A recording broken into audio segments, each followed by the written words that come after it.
এই হলো আমাদের শেখর দাসপাড়া মোড়ে শিখাদির ছেলে, এই বাগেরহাট দাসপাড়া মোড় পৌরসভার 9 নং ওয়ার্ডের।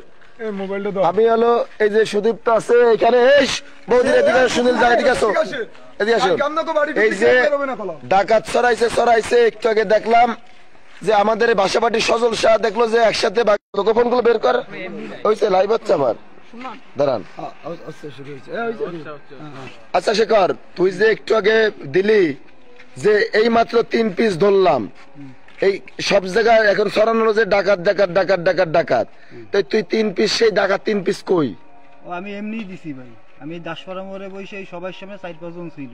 এত বাগেরহাটে দাসপাড়া মোড়ে সবার সামনে কবার সামনে সবার সামনে কারা ছিল? তুই হলো ইয়াবা খাস, সে 3 পিস ইয়াবা বল, তুই বল যে তুই স্বীকার কর যে এই মাত্র 3 পিস কি ধরলি? তুই কি ইয়াবা ধরলি না 3 পিস ডাকাত ধরেছিস? সত্যি কথা বল, আসবি না? সত্যি কথা বল। হ্যাঁ সবাই আবার পিছনে যা, সবাই পিছনে যা। না তাহলে তুই এই যে 3 পিস ধরলাম, এতে সারা বাগেরহাটের মানুষ মনে করছে 3 পিস ডাকাত ধরছিস, তাহলে তুই সমাজে এইগুলো ছড়াচ্ছিস কেন? হ্যাঁ, তোর ফেসবুকে দেখলাম সেভ বাংলাদেশ সেভ হিন্দু, তা তুই কি এ দিয়ে সেভ হিন্দু করতেছিস? না আমি এমনি ভাই ডিলিট করে দিই। হ্যাঁ ডিলিট করবি, তাহলে কথা বলিস। আমি ফেসবুকে লাইভে কথা বলতেছি না, তোরা এর পিছনে যাস না কেন? না তাইলে এই যে শিক্ষার্থীর ছেলে বাগেরহাট পৌরসভা 9 নম্বর ওয়ার্ডে বাড়ি, এই আপনার একদম দাসপাড়া মোড়ে, তাহলে তোরা এরকম গুজব ছড়াচ্ছিস কেন বল? এই আমাদের দ্বারা তোদের কি কোনো ক্ষতি হয়েছে? এই দাসপাড়া মোড়ে একটা পরিবারের ক্ষতি হয়েছে? হ্যাঁ, আমি আমার অফিসে এইখানে, আমার এই অফিসে দাসপাড়া মোড়েই আমি যুব দলের ছেলে, হ্যাঁ এই যে কাকিদারে বলি। আচ্ছা বৌদি, আপনাদের কি কোনো অসুবিধা হয়েছে? আপনারা আমলিগ থাকাকালীন যেমন ছিলেন তার সাথে এখন খারাপ আছেন? হ্যাঁ, আপনাদেরকে কেউ ছাতা দাবি করছে? আপনাদের সড়ক জনপথে এই বৌদির একটা দোকান আছে একদম সড়কের রাস্তার উপরে, আপনার কাছে কি কেউ বলছে যে আপনার এই সরকারি জায়গার পরে দোকান, তাও আমাদের চাঁদা দেবেন বলছে? তাই না? তাহলে তুই এই যে মোড়ে বসে এই জায়গায় লেখলি যে এই মাত্র 3 পিস ধরছি, তা এর কারণ কি? সত্য কথা, তোর এর কেউ শিখাই দিছে?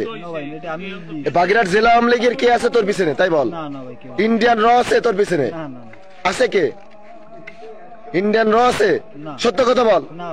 হ্যাঁ, এবার আমাদেরকে ধর, আমি পৌর যুব দলের ছেলে, এই হলো হিন্দু জাতির বর্তমানে বাংলাদেশের অবস্থা। সবাই কিন্তু সমান না, আমার এখানে এই বিশুদ্ধ আছে, এই সুদীপ্ত আছে, এরা কিন্তু আবার এমন না। এদিক দিয়ে আমি কথা বলতেছি, আবার ওদিক যাচ্ছি। এই কাজগুলো হিন্দু ভাইরা আপনাদের কাছে দাবি করি এরকম গুজব ছড়ান না। আপনারা আওয়ামী লীগ করেন অসুবিধা নাই, কিন্তু এই দেশে গুজব ছড়ান না, তাইলে কিন্তু আপনাদের আইনের আওতায় নিয়ে নেব।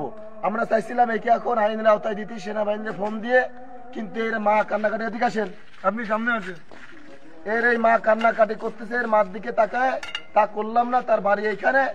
এবং এইগুলো আপনারা খেয়াল রাখবেন যেন এই ধরনের কেউ না করে, না আসলে। আর তুই বল কান্দরে বল যে এই ধরনের এটা অন্তর বল, তুই ফোন দিয়ে আমার দাঁড়ানোর সঙ্গে সঙ্গে আমি একা চলে আইছি, লুঙ্গি পরে খালি গায়ে দৌড়তে দৌড়তে। নাকি জেলা আওয়ামী লীগের কারো হাত না ভাই? হ্যাঁ, তাহলে তুই এই পোস্ট দিলি কেন? তোর ইন্ডিয়াতে কেউ এই পোস্ট দিতে বলছে? হ্যাঁ, সত্যি কথা বল, জেলা আওয়ামী লীগে তোরা কে বলছে এটা করতে? না ভাই, আমি এমনি ডিলিট করে দিতাম আধা ঘন্টা। তোদের ছাত্রলীগে কেউ বলছে? না। যুবলীগে কেউ বলছে? স্বেচ্ছাসেবক লীগে? তুই তো ছাত্রলীগ করিস, সত্যি কথা বল। তোর তো ফেসবুকে আছে, ফেসবুকে আছে, তোর প্রোফাইলেই আছে, তুই তো আওয়ামী লীগ করিস, ছাত্রলীগ করিস। হ্যাঁ, ছাত্রলীগ করিস না? কান দেখ না মা, তুই তো ছাত্রলীগ করিস, এটা তো বাস্তব। সত্য কথা বল, সত্যি কথা বল। পিঠ বাঁচাতে তো সবাই ভাই যায়। ও তাহলে তুই মন দিয়ে ছাত্রলীগ করতি না? তাহলে পিঠ বাঁচাতে যদি ছাত্রলীগ করতি তাহলে তুই এই গুজব করাচ্ছিস কেন? সবাই তো নেতা খেতার সাথে যায় ভাই। তাহলে এই অন্যায়গুলো আর করিস না, ঠিক আছে? মানুষের ভিতরে এরকম গুজব ছড়াস না, প্রিয় ভাইরা। তাহলে আমাদের বাগেরহাট একটা শান্তিপ্রিয় জায়গা, আমাদের এবং সবার সজাগ থাকতে হবে। এই ধরনের শেখর যেন আমাদের বাগেরহাটে এরকম আতঙ্ক না ছড়ায়, এতে আমাদের জন্য নানা ধরনের অসুবিধার মধ্যে পড়তে হবে। আপনারা এটা খেয়াল রাখেন।